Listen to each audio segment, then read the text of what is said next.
Precise and summary এই ব্যাপারটা কিন্তু আলাদা না। আমি বলে দিচ্ছি যে সামারিটা হচ্ছে যে আপনার ওটার জন্য টাইটেল আপনাকে দিতে হয় না, কিন্তু প্রিসাইজ হচ্ছে যে একদম সেম সব কিছু, কিন্তু প্রিসাইজে আলাদা করে একটা টাইটেল দিতে হয়।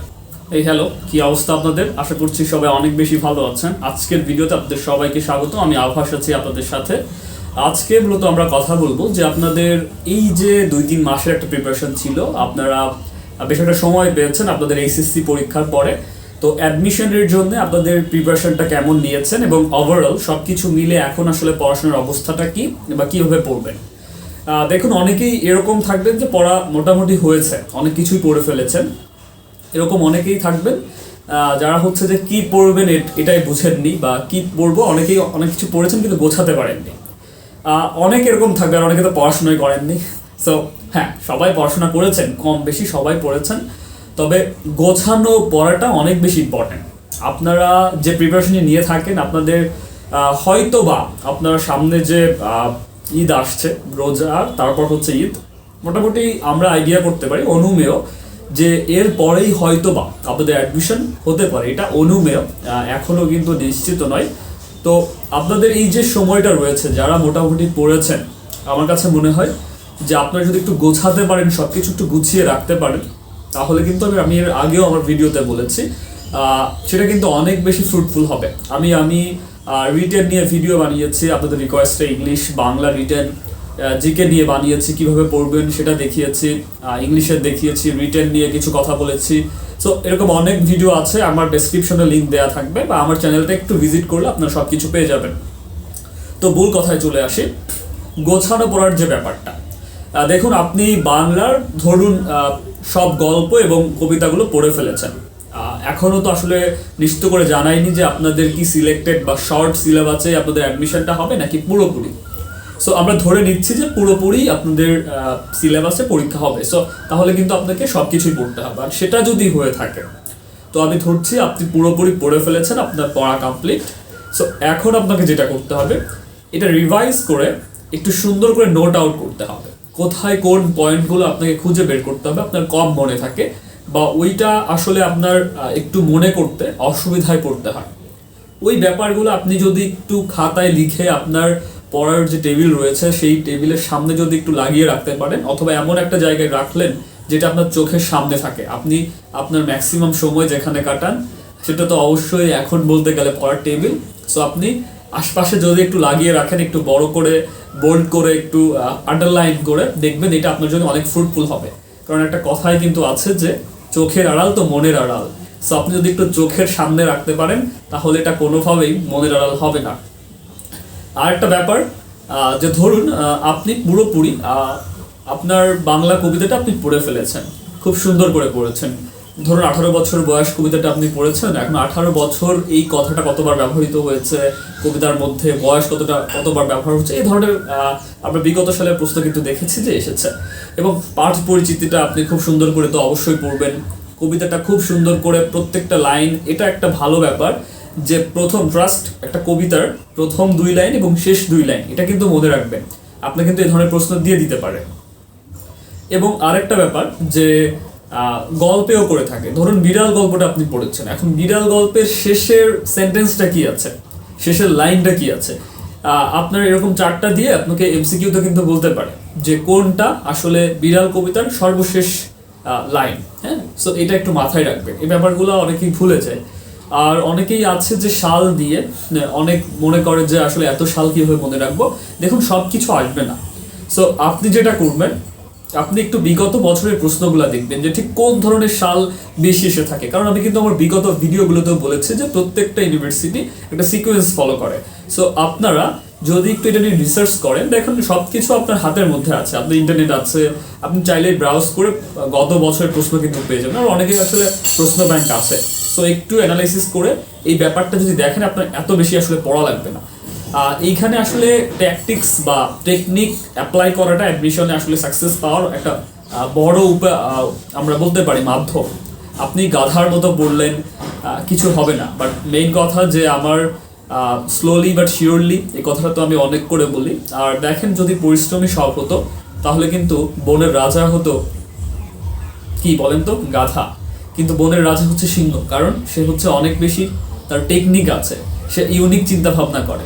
হ্যাঁ, সে সবার মতো করে কাজ করে না, অন্যদের সে সবার থেকে আলাদা, যার কারণেই হচ্ছে তার এই অবস্থানটা। সো আপনি যদি নিজের একটা আলাদা করে অবস্থান তৈরি করতে চান, সো ডেফিনেটলি আপনাকে যেটা করতে হবে, একটু ইউনিক পড়াশোনা করতে হবে, একটু আলাদাভাবে ভাবতে হবে। সো আপনি গাধার মতো সারাদিন পড়ে গেলেন তাহলে কিন্তু হলো না। সো আপনি একটু গুছিয়ে পড়েন। ধরুন আপনি জিকে পড়েছেন, জিকে আপনার মোটামুটি শেষ হয়েছে, বাংলাদেশ অংশটা। সো আপনি এইবার আপনি বিভিন্ন ধরনের দেখবেন যে টেস্ট দেওয়া যায়, বিভিন্ন ধরনের টেস্টের বই আছে, আপনি ওইগুলো কালেক্ট করেন, বিভিন্ন রকম টেস্ট যেখানে দেওয়া যায় আপনি ওইগুলোতে জয়েন করেন। এতে করে আপনি যখন ভালো করবেন তখন আসলে আপনার যে কনফিডেন্স লেভেলটা এটা কিন্তু গ্রো করবে। আর এইটা অনেক মোস্ট ইম্পর্ট্যান্ট। আপনি যখন এই এক্সামগুলো দিবেন না, তখন হুট করে যে আপনি ঢাবি বা অন্য যে কোনো কম্পিটিটিভ এক্সামে বসে গেলেন, আপনি কিন্তু ভয় পেয়ে যাবেন। আপনি যেগুলো সহজ পারা সেগুলো আপনি আসলে ভুল করে আসবেন। সো আপনাকে অনেক বেশি আসলে নিজেকে টেস্টের সামনে আনতে হবে, তাহলে আপনার ভয়টা যেমন কাটবে ঠিক তেমনই আপনি যে পারেন, আপনি যখন ভালো করতে থাকবেন তখন এই যে ভালো করার যে টেন্ডেন্সিটা এটা আপনার মধ্যে অটো তৈরি হয়ে যাবে। সো তখন যেটা হবে, আপনি কোনো একটা কোশ্চেনকে অনেক পজিটিভলি নিবেন, সেটা যেমনই হোক আপনি চেষ্টা করবেন আনসার করার, আপনি ভালো করতে পারবেন। সো এটা মোস্ট ইম্পর্ট্যান্ট, একটু মাথায় রাখবেন। সো আপনার জিকে পড়া শেষ, আপনি জিকেটা একটু আবার রিভাইজ করেন। রিভাইজ করার পরে আপনি দেখেন যে আপনার কোনগুলা কম মনে থাকছে, বা আপনি পড়েছেন কিন্তু এটা এখন আসলে আপনার মাথায় নাই। সো ওই যে দেখুন টপিক রয়েছে, কিন্তু আপনি ধরেন যে আপনি হচ্ছে যে বাংলাদেশের মুক্তিযুদ্ধের কিছু কিছু টপিক আপনার মনে থাকছে না। যেমন যদি আমি বলি ৬৬ সালের যে সময়টা রয়েছে, বা আপনি ধরেন ৫২ সালের যে সময়টা রয়েছে, এর মধ্যে আপনার অনেক কিছু মনে থাকছে না। সো আপনি এই যে টপিকটা রয়েছে, এই টপিকটা যেটা করবেন, আপনি একটু আপনার টেক্সটের সামনে আপনি একটু আলাদা করে নোট আউট করে রাখবেন। এতে করে যেটা হবে, আপনি যখনই পড়তে বসবেন তখন ওইটা যখন আপনার চোখে পড়বে, তখন আপনি যে পড়াটার মধ্যেই থাকেন হুট করে একটু জিকেটা একটু খুলে ওইটা আপনি একটু আবার রিভাইজ করে জাস্ট পড়ে ফেলবেন, ১-২ বার জাস্ট রিডিং পড়ে ফেলবেন। এরকম করে যদি প্রতিনিয়ত করেন তাহলে দেখা যাবে যে ওই যে টপিক কেন্দ্রিক আপনার যে একটা ব্যাপার ছিল যে আপনি মনে করতে পারছেন বা মনে থাকছে না, এটা কিন্তু আর নেক্সট থেকে হবে না। এইবার আসেন হচ্ছে ইংলিশের ব্যাপারে। ইংলিশের আমি বলবো ফার্স্ট পার্ট আপনার মোস্ট প্রায়োরিটি দিতে হবে। এখন আপনি 11-12-এ চলে আসছেন, আপনি যে গ্রামার জানেন না এমনটা কিন্তু না। আপনি যতটুকু গ্রামার জানেন, আমি বলবো যে আপনার বেসিকটা, অর্থাৎ আপনি টেন্সটা আপনি জানেন কিনা, আপনি ভয়েস জানেন কিনা, আপনি ন্যারেশন জানেন কিনা, আপনি ট্রান্সলেশনটা করতে পারবেন কিনা, আপনি ট্রান্সফর্ম করতে পারবেন কিনা, আপনি আপনার যেটা বলা হচ্ছে পার্সপেক্টিভ স্পিচ আপনি চেনেন কিনা, জানেন কিনা, এইটাই, আর কিছু দরকার নাই।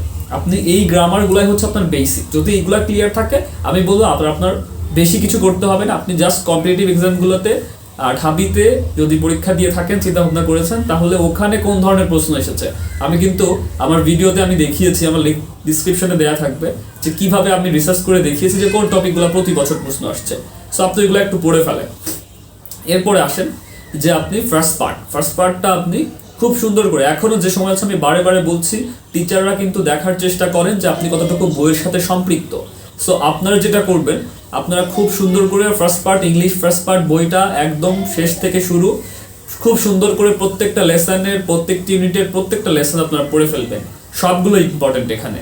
আর দেখবেন যে সাম্প্রতিক সময়ের সাথে কোনটা আসলে বেশি রিলেটেবল। যেমন পিস অ্যান্ড কনফ্লিক্ট, দেখা যাচ্ছে যে আমাদের এখন কিন্তু ইউক্রেন রাশিয়া একটা যুদ্ধ অবস্থা চলছে। সো পুরো পৃথিবীতে এরকম একটা অবস্থা। সো যদি আপনাদের এটা আরও চলতে থাকে, সো এটা কিন্তু একটা ভালো মোস্ট ইম্পর্টেন্ট টপিক হবে। সো আপনারা পিস অ্যান্ড কনফ্লিক্টটা খুব সুন্দর করে পড়বেন। এটা কিন্তু এখনকার সময়ের সাথে অনেক বেশি রিলেটেবল, অনেক বেশি প্রাসঙ্গিক। সো আরেকটা ব্যাপার যেটা বলছিলাম, যে আপনার পয়েমটা প্লিজ যদি পারেন মুখস্থ করে ফেলবেন। ফার্স্ট 2 লাইন কি আছে, লাস্ট 2 লাইন কি আছে, পুরো পয়েমটার জিসটা কি মেসেজ দেওয়ার চেষ্টা করছে, পুরো ব্যাপারটা খুব সুন্দর করে পড়ে ফেলবেন এবং নিজের মতো করে ওইটার একটা সামারি। দেখেন প্রিসাইজ অ্যান্ড সামারি এই ব্যাপারটা কিন্তু আলাদা না। আমি বলে দিচ্ছি যে সামারিটা হচ্ছে যে আপনার ওটার জন্য টাইটেল আপনাকে দিতে হয় না, কিন্তু প্রিসাইজ হচ্ছে যে একদম সেম সব কিছু, কিন্তু প্রিসাইজে আলাদা করে একটা টাইটেল দিতে হয়। সো আপনারা যেটা করবেন, আলাদা করে এইটা একটু নিয়ে ভাববেন যে আপনি যে পয়েন্টটা পড়লেন ওটা একটা সামারি লিখে ওইটার একটা মোস্ট সুইটেবল, যেটা পারফেক্ট হবে, যে আপনার মনে হচ্ছে যে এইটার সাথে এই টাইটেলটা যায়। হ্যাঁ, সো একটা টাইটেল আপনারা দিয়ে নিজেরা যদি প্র্যাকটিস করেন, আমার কাছে মনে হয় আপনারা অনেক ভালো করতে পারবেন। আর যেখানেই যে শব্দটা বাংলা আপনি জানেন না ইংলিশের, অর্থাৎ আননোন ওয়ার্ড যেখানে পেয়ে যাবেন সাথে সাথে নোট আউট করে ফেলবেন। সো ধরেন আপনার হচ্ছে যে ইংলিশের আপনার পুরোপুরি এগুলা শেষ হয়ে গেছে। সো এখন আমার কাছে মনে হয় যে আপনি আপনাদের রিটেন যে আপনার ফ্রি হ্যান্ড রাইটিংটা যদি আপনি একটু ভালো করতে চান, কারণ যে প্যারাগ্রাফটাই দিয়ে থাকুক ওইটা কিন্তু আপনার আগে থেকে পড়া থাকবে না, বা আপনি মুখস্থ করে লিখলে এটা খুব একটা বেশি ভালো নাম্বার আসবে না, আমি অনেকবার সেটা বলেছি।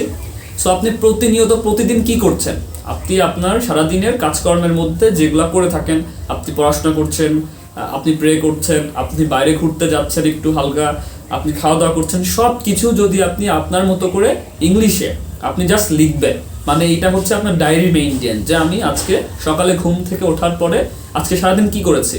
আপনি যদি প্রতিদিন এটা যদি একটু লিখেন, জাস্ট এটা আপনার কাছে হয়তো বা বিরক্তি মনে হতে পারে যে এটা কে লিখে, বাট এতে করে যেটা হবে যে আপনার যে রিটেন এটা কিন্তু আপনার এই কোয়ালিটিটা কিন্তু বাড়বে। লেখার যে ব্যাপারটা, আপনাকে হুট করে যদি ঢাবি একটা কিছু লিখতে দিয়ে দেয় আপনি কিন্তু পারবেন না। সো আপনি যদি আগে থেকে একটু জাস্ট আপনি ব্যাপারটাকে কঠিনভাবে নেবেন না যে আমি সারাদিন কি করেছি, এই ব্যাপারটা আপনি প্রতিদিন একটা ডায়েরি মেনটেন করবেন, ইংলিশে লেখার চেষ্টা করবেন, দেখবেন যে কোথায় ভুল হয়েছে নিজে পড়ে অন্যদেরকে দেখানোর চেষ্টা করবেন, আপনার বন্ধু বা বড় ভাই যেই থাকুক আপনার আশেপাশে তাদেরকে দেখানোর চেষ্টা করবেন যে কোথায় ভুল হয়েছে, সেটা কারেকশন করে আবার ট্রাই করবেন। এভাবে যদি আপনি একটু কনসিস্টেন্ট থাকতে পারেন, আপনি যদি রেগুলার করে যেতে পারেন, আমার মনে হয় কিন্তু যে আপনি অনেক ভালো করবেন। সো পুরো ব্যাপারটার যদি সামারি করি তাহলে হচ্ছে যে আপনি পড়াটা গুছিয়ে ফেলেন, আপনি কি পড়ছেন, কি পড়েছেন, কি পড়বেন, ব্যাপারটা একটু গুছান, একটু ব্যাপারটা একটু প্ল্যানিং করেন। প্ল্যানিং করলে আপনার পড়াশোনা অনেক সহজ হয়ে যাবে, কিন্তু যখন আপনি সবকিছু এলোমেলো থাকবে, আপনি অনেক পড়াশোনা থাকলেও আপনার মনে হবে যে আমি কিছুই পড়িনি। সো আপনি সবকিছু প্ল্যানিং করে একটু গুছিয়ে ফেলেন। এরপরে আপনার যে রিটেনের যে ব্যাপারটা আছে, আপনি একটু হ্যাঁ ফ্রি হ্যান্ড রাইটিং লেখাটা প্র্যাকটিস করেন, একটু আপনি ডেইলি যে আপনার ডায়েরি রয়েছে আপনি একটু মেইনটেন করেন, আপনি সারাদিন কী করছেন সে বিষয়ে লেখার চেষ্টা করেন, এতে করে কিন্তু আপনি অনেক বেনিফিটেড হবেন। সো আজকে আর বেশি কথা বলছি না, পুরো ব্যাপারটা কেমন লেগেছে সেটা অবশ্যই জানাবেন, আর নেক্সট কোন বিষয়ে ভিডিও চাচ্ছেন সেটা জানিয়ে দিলে আমি একটু চেষ্টা করবো সেই বিষয়ে ভিডিও দেওয়ার। আজকের মতো টাটা, নতুন ভিডিওতে আবার দেখা হচ্ছে। যদি ভালো লেগে থাকে আমার ভিডিও অবশ্যই সাবস্ক্রাইব করে বেল আইকনে ক্লিক করে রাখবেন, নেক্সট কোন ভিডিও আসবে সেটা যাতে আপনি সহজে পেয়ে যান। এতে করে আপনি সাবস্ক্রাইব করলে আমি নিজে অনেক বেশি অনুপ্রাণিত হবে। So tata.